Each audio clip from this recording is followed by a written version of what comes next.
Jason had just returned home from military service when two police officers approached him for questioning. Seeing this, Jason pulled out his identification, but the officers didn't even bother to look at it. Instead, they demanded to search his backpack, clearly looking for trouble. Not wanting to cause a scene, Jason set his bag on the ground. After finding nothing in their search, the officers turned their attention to Jason himself. He had no choice but to lift his shirt, revealing a knife at his waist. The two officers immediately raised their weapons and issued a warning. Jason explained that he had a permit to carry the blade, but they confiscated his military knife anyway, and prepared to arrest him on illegal weapons charges. They handcuffed Jason on the spot, but even that wasn't enough for them.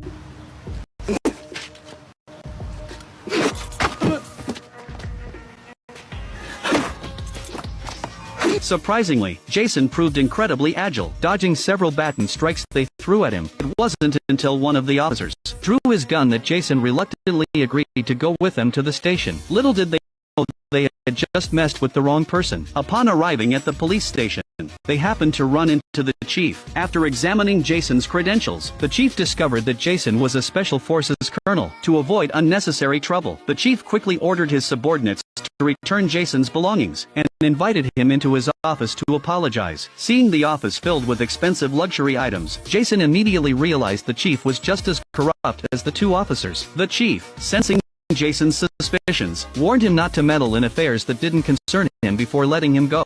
Jason ignored the warning and simply walked away. As he left, a familiar face approached from the opposite direction. Anna, a waitress from the local diner whom he'd met once before, had come to the station to pay what they called protection money. After placing the money on the desk and preparing to leave, the chief suddenly had malicious intentions. Jason, who had just stepped out, realized he'd forgotten his radio in the office. When he returned to retrieve it, he walked in on the chief about to assault Anna. Seeing Anna cowering helplessly in the corner, Jason, as a soldier, couldn't just stand by and do nothing. The chief, his mood completely ruined, angrily told Jason to take his things and get out, but Jason was already prepared for a fight.